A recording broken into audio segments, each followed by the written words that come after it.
Okay. So my talk is The Vocal Cord, an audio portrait of contemporary women photographers. This talk presents the female photographer's voice gathered from many hundreds of my archival recordings over the last 20 years. The interviews highlight changes in technologies, but also what a live material the female artist's voice is. And we've been listening to wonderful voices all day, presenting with such enthusiasm their papers. It resonates, it's authentic, and how much the raw, unedited, unmediated recording can tell us. The interview is a performance. It's a specific intervention in the artistic process. In this case, a woman interviewing women photographers. What we hear is a highlighting of the complexities inherent both in the photographic work and the verbal articulation of it. The production of meaning in recorded interviews or conversations reflects the circumstances of the face-to-face experience with the artist or person addressed. Not only does the location and timing of the utterance place by inference both the agenda and structure within a specific set of references, but you also hear age, accent, confidence, nerves, anxiety, tiredness, and feminine tones. In the following interviews, they're very honest. They harbour passion, hesitancy, inflections, emphases, and pauses. There's an overwhelming desire to communicate. Each recording also has its own different sonic space. So I want to begin with Jean Wainwright, recorded in 1997 at her exhibition at Maureen Paley's first space, Interim Arts, which was a Victorian terraced house in London's East End, when London was a very different place for artists than it is now, I suggest. Gillian had asked a number of people that she'd worked with previously from 1993 what their aspirations were for the millennium, and I was eliciting the responses from her that they had said.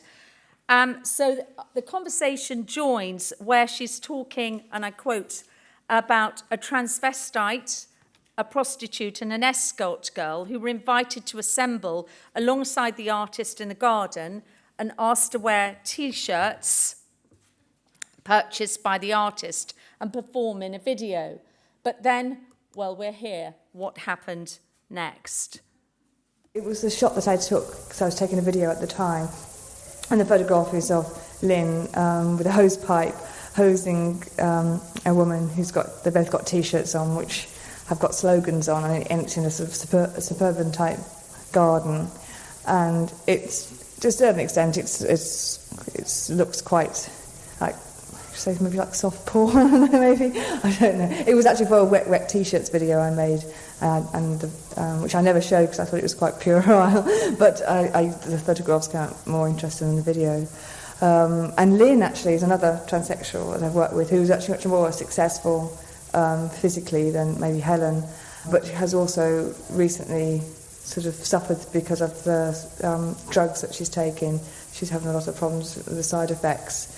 And when I first met Lynn, she was extremely optimistic and doing a lot of shows, and I was quite surprised that her whole personality's changed. It's almost like she's become slightly schizophrenic due to these drugs.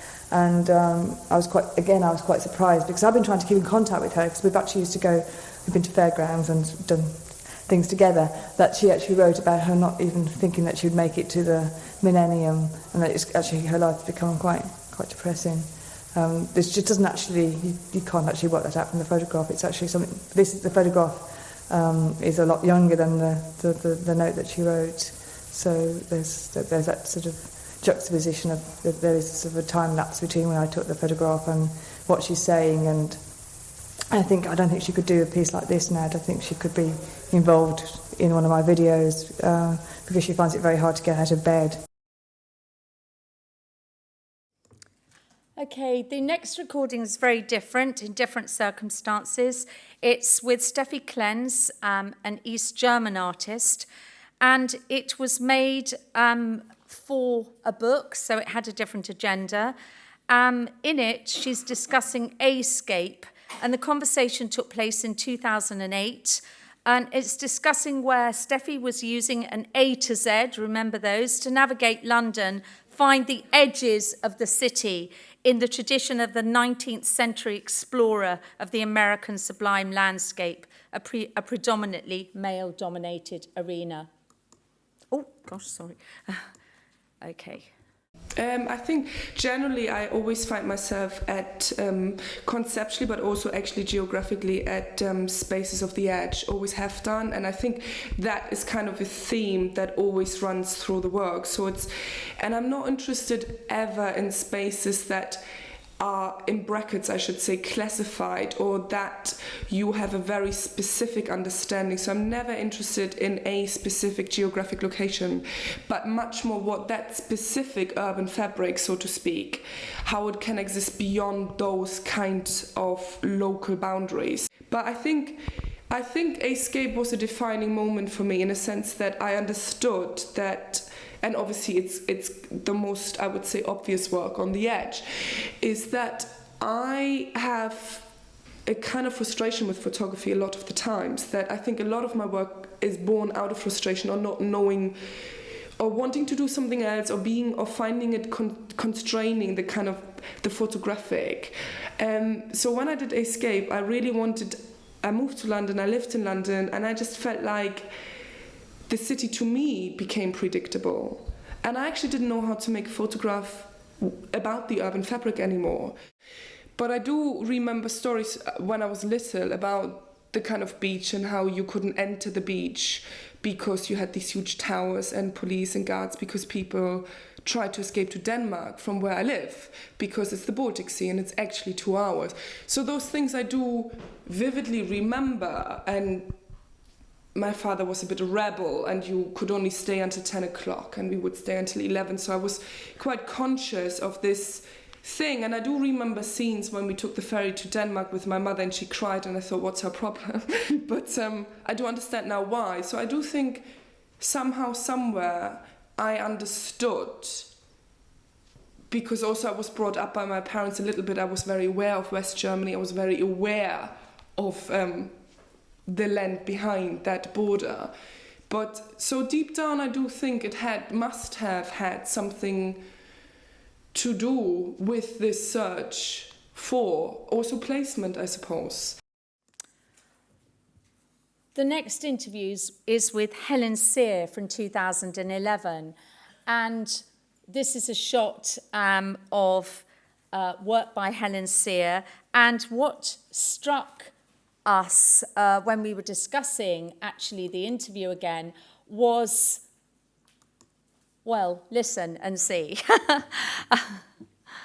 My father was a surgeon, and he did a lot of facial reconstructive surgery, car crashes, and he used to take photographs of them as well.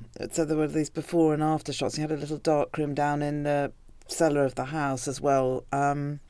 So occasionally he'd show us these Kodachrome sort of slides, which they were at the time, which were rather disturbing on Sunday lunchtime. But we had a very interesting case in today. Would you like to look at this slide? And, so yes, I mean, I suppose I do remember this kind of the idea of the human body in, as it were. Did you ever see beauty in those images? I think the saturation of the colour, particularly these kind of Kodachrome transparencies, I think, and the juxtapose of the sort of red, the interior of the body, and the green gowns, and yes, I suppose. I think I've always taken a lot of pictures, and I think probably didn't quite know what to do with them, and they somehow weren't pieces of artwork when I made them. I hadn't really thought of photography as being enough in its own right. I'd collect all my images and then reuse them again as projected light, perhaps onto some other kind of scenario, which I then photographed, so that they were tools in my production, in a sense. I wanted to take you back now to 1991 and the British Council exhibition, Decomposition. I was very much looking at magazines like World of Interiors and Habitat, and where photographs were presented as spaces of desire or places that you wanted to inhabit. So in a way, I was trying to change my own living space into something extraordinary, even though the actual subjects of those space were sort of dead rats and birds and open fridges. So there was a kind of a kind of darkness to this interior space as well.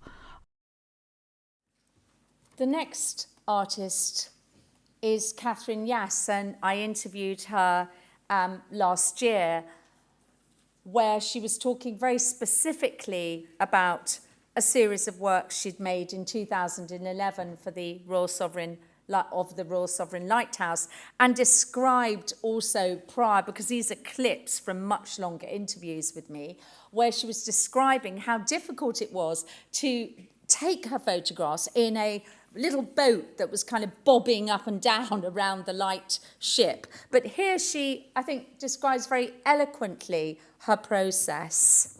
Well, it started out with me being given a 5.4 camera and, needless to say, loading the film wrong. And so when I got results that came back wrong, I realised that they were interesting.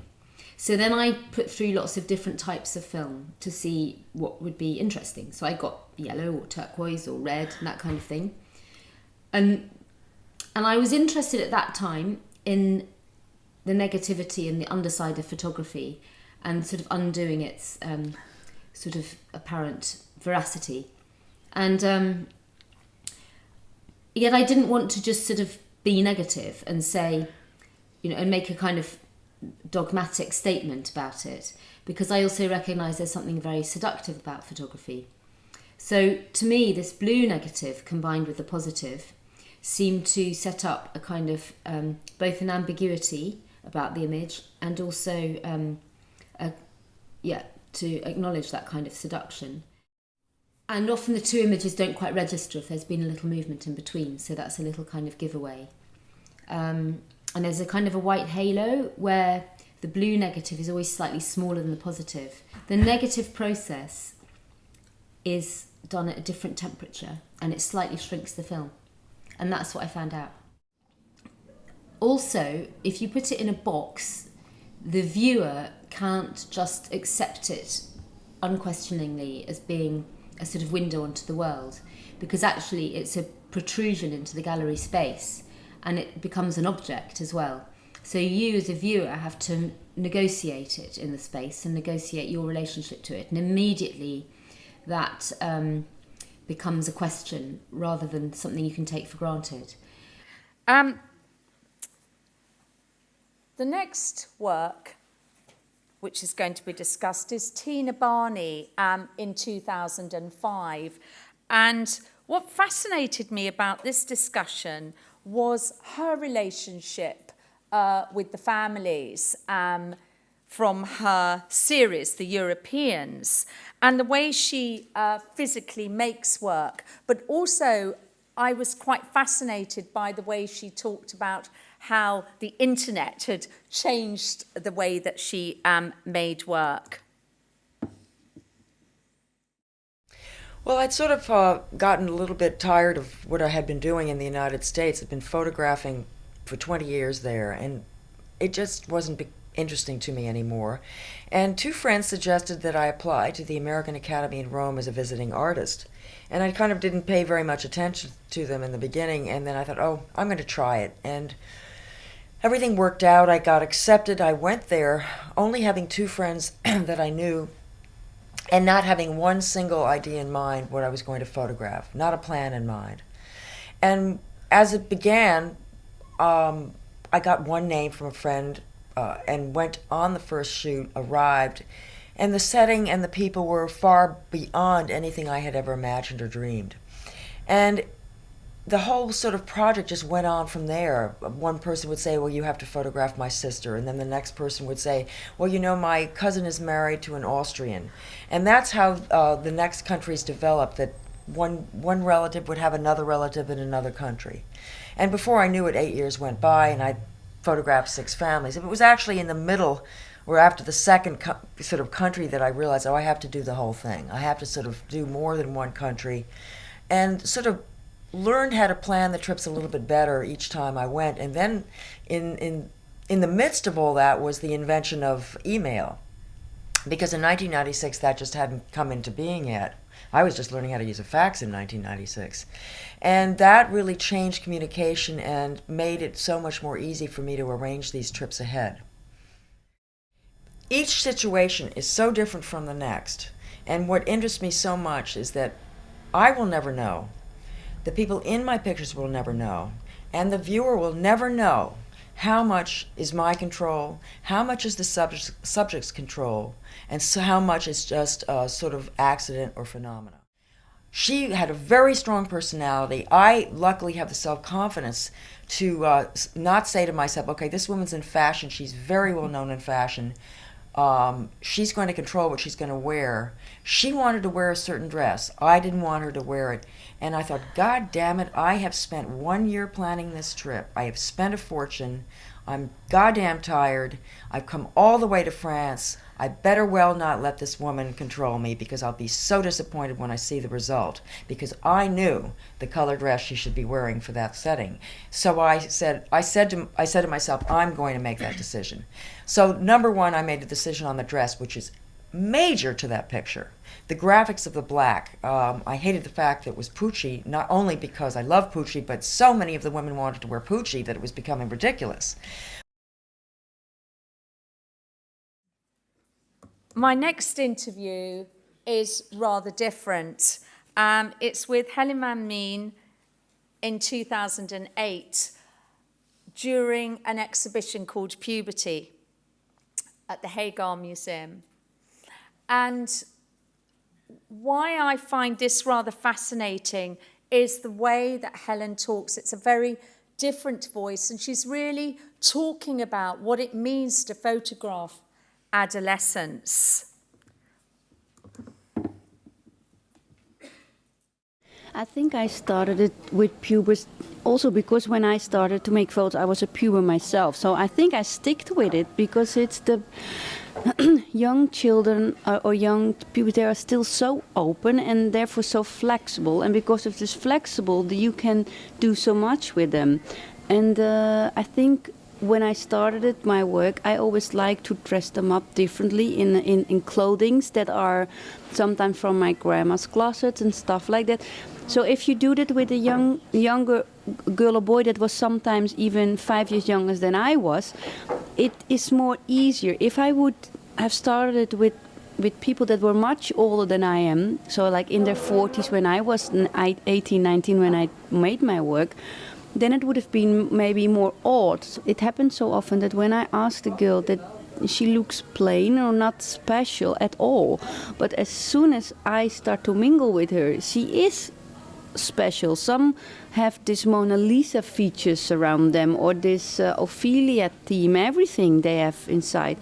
But you just have to see it and take it out. And that's a challenge I always like to do, and I think it's fascinating. And in that case you could say that everyone could be my model in a way. So my first contact was to make photos of the girl, but actually that was the first moment when I realized I'm fit enough to try and make photos of a boy. In my work I never wanted to make boys as girls, because girls, you can dress them up and they can still be their own personality, but as soon as you dress a boy up as a girl, then you get different kind of physiological things in my artwork, and that's not what I want. I don't want to make boys as girls. Of course, what attracts me in him was that he had of this manhood and feminine inside him. Not that they are not a man anymore, but they are on this level of changing into manhood. And before they get in the puberty of this manhood, they have something soft, something gloomy around them, that they have this softness. And I think that's what attracted me in him. So actually I made only one photo of his sister, and that was it, because I felt for the boy. I hate digital. And we can, of course, there are a lot of reasons why I understand people use digital. It's cheaper, you can shoot as many as you like, you don't have these films, but what they forget, it's the same thing again of this, it's a process. You approach someone in the street, you get into contact, you make the photo then I have my film, put it in it. The film takes time. Sometimes it irritates me that it takes time because I'm not quick enough. But in that moment when I'm changing the film, I'm looking in the model, give her some time to piece as well. Then after the film I have my Polaroid camera with me. It's a different camera. It's not to check the light or something. It's just for me when I'm traveling that I can look into my notebook and see, oh boy, I haven't done any good photographs at all. And then when I look back I see, maybe that Polaroid is interesting, so maybe. So it's more about a remembering of myself, and I love Polaroids. That's another thing. They are sexy and great. So what turns in my stomach, I get this noisiness, and I am curious, and it's like I'm in love and I can't get that man or something. You are nervous. You are waiting in veil or something. No, how do you say that? You don't know what's on my film. So when I'm coming home, I am extremely nervous. I could puke. I could everything, because I don't know if my films would be good. And all this process of making it, asking someone and don't know anything about the film, and then going to the lab and develop, it's 2 hours killing of waiting, and I call her up, how are the films? Is it good enough? And all this, it's like a complete play, and I love that. I wouldn't want to miss it. It's also killing me sometimes, because I only have the Polaroids to trust that the film is hopefully okay. And with the digital, you don't have that anymore. All the surprise is gone.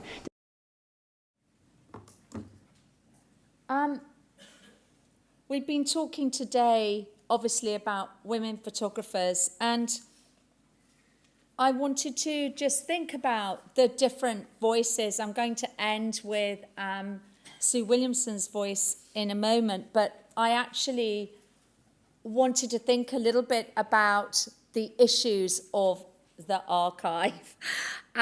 So when I was preparing for this talk, I started trawling through hundreds and hundreds of interviews that I'd done. And one thing that struck me was there were an awful lot of male voices in there.